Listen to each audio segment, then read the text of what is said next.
狗斗才是空战的浪漫，机炮才是战机近距离作战的王牌。上到五代机，下到武职，机炮从未缺席。就比如 F-35A、F-22 也配备了内置机炮。不过 F-35A 的 GAU-22 并不是美国空军特意研制的，而是由 GAU-12 改进而来。问题来了，这个 GAU-12 到底好在哪儿？五代机究竟需不需要安装机炮呢？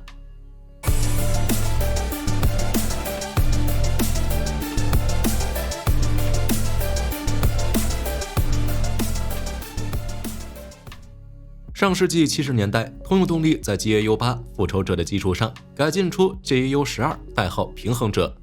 从7管30毫米改为5管25毫米，可以理解为低配版复仇者。虽然少了2根炮管，但最大射速没什么变化，同样是每秒70发，正常工作的射速为每秒60发子弹。不过一般情况下，为了节省弹药， GAU-12 的射速被限制到每秒30发。就比如 AC-130，为了保持长时间的火力支援能力，就使用了这种模式。威力呢也不错， GAU-12 使用 PGU-20 系列穿甲弹以及 PGU-22、PGU-25 高爆燃烧弹，配合高枪口初速，穿甲燃烧弹的射速超过1000米每秒。与老式的 M61 这种6管机炮相比， GAU-12 的火力输出能力更强，对付装甲较薄的战机那就是小菜一碟。不过 GAU-12 口径只有25毫米，其单枚子弹的威胁并不是太高。比如德国毛瑟 BK-27 机炮，27毫米子弹的致命性就更好一点。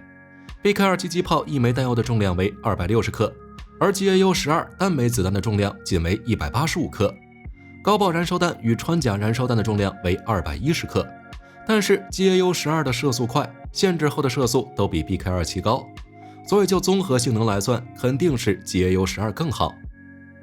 除了美国以外，意大利、西班牙也都采用了 GAU-12， 载具也是五花八门，上到 F-35A 这种5代机，下到 AV-8B、AC-130U， 甚至 AH-1 这种翅膀较短的直升机也可以使用。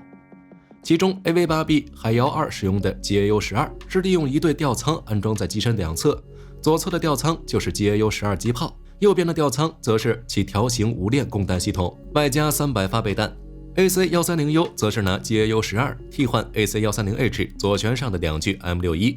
美国海军陆战队的 LAV-AD 装甲车也使用了 GAU-12。值得一提的是，本来英国皇家空军的 GR-7 以及海军航空兵的 GR-9 海遥2本来也是可以使用 GAU-12 的，可惜英国没有选择它。英国原来的计划是使用一对阿登25毫米机炮，也被称为亚丁 MK5，以原来的阿登机炮为基础，改为使用 GAU-12 相同系列的弹药。只是因为这种机炮在研制期间长期拖延，导致研制出现问题，在1999年就被取消了。而英国的 GR-7 和 GR-9 海遥2最终没有装备任何机炮。除了上面这些， F-35A 使用的机炮也是 GAU-12 的改型。F-35A 的机炮为 GAU-22， 依旧是通用动力研制，算是 GAU-12 的轻量化版本，由原本的5管改为4管，减少1根炮管，重量减少 20%， 射速降低至每秒55发，但是精度更高。同时 GAU-22 采用专门研制的 PGU-47 穿甲高爆弹，弹头是碳化穿甲弹，战斗部为爆炸破片装药，可以穿透2743米处倾斜45度放置的14毫米钢或者8毫米均质钢装甲。F-35项目的一大重点就是对地攻击能力，所以在早期研制阶段，美军就特别在意 F-35的对地攻击机炮。最开始计划使用德国毛瑟 BK-27 机炮，优点就是威力大，而且性能可靠。欧洲很多战机都使用 BK-27， 比如狂风、台风以及瑞典的鹰狮。不过美国后来放弃了欧洲的机炮，而是将 GAU-12 减少了1根炮管，也就是 GAU-22， 其整体的重量更强，尺寸也更小一点，射速几乎是 BK-27 的2倍，空战的优势更大。其中 F-35A 是陆基版本，没有关于垂直起降或者舰载机使用的设备，机内空间相对比较充足，所以 GAU-22 安装在机身左侧进气道上方，配有180枚 PGU-47 弹药。不开炮的时候， F-35A 的机炮舱门是关闭的，使用时可以向上开启，而且由于转管机炮的特殊性，只需要预留1个炮管空位就可以了。只是 F-35A 这种5代机不是太依赖机炮，转管机炮的高射速作用不大。美国为 F-35A 专门研制了一种30毫米单管机炮，可能会比这种转管式的结构更好。单管机炮的体积更小，布置在 F-35A 的机身内部也更方便一点。就比如 BK-27，因为是单管设计，在射击时仅仅是弹膛进行旋转，炮管是固定不动的，所以每个弹头的方向都是一致的，只要使用者能力足够，完全可以做到指哪打哪。至于 F-35B 和 F-35C， 因为机内空间不大，没有将机炮安装在机身内部，而是在机腹挂载一个备弹220发的 GPU-9 隐形航炮吊舱，从而执行近距离空中支援任务。不得不说，这个方案挺好的，机炮的好处很多，但也有一定的缺点。最直接的就是增加了飞机的复杂程度，需要为机炮设计安装位置，并且还要考虑机炮射击时对机身其他结构的影响。对于五代机来说，那就更麻烦了，毕竟要兼顾隐身性能，为了布置一门机炮，可能要花费巨额的资金。偏偏在现代战场上，机炮在空战中的作用越来越小。五代机的隐身性能加上空导弹，基本上在第一轮空战时就把对手解决了。就算是进入近距离格斗阶段，2枚近距离格斗导弹足以击中来袭目标。所以对于现代空战而言，五代机使用机炮用来空战的可能性很小。F-35B 与 F-35C 自然也不需要花费巨额资金，甚至是缩减性能去配备机炮。不过美国吃过一次亏之后，机炮就成为战机必需品了。当年导弹制胜论盛行，美国决定使用导弹代替 F-4 的机炮，但是结果有点惨。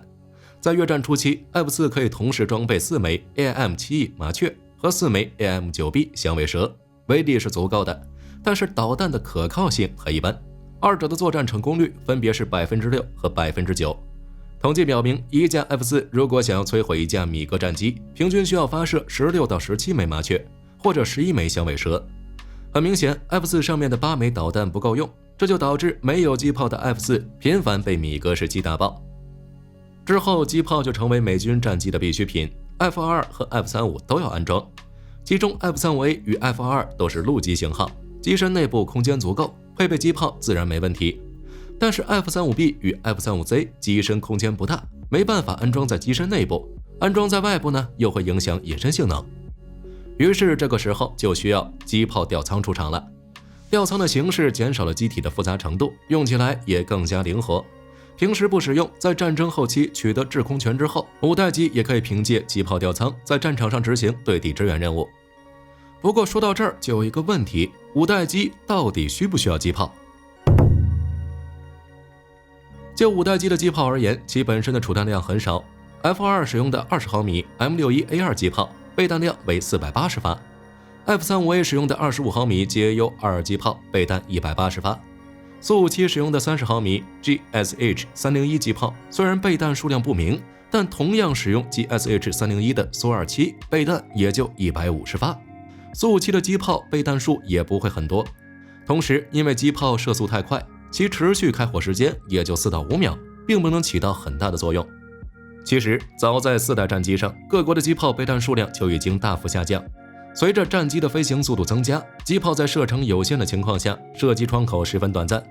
如果说机炮在对地支援中还有一点作用的话，那使用五代机也未免太浪费了。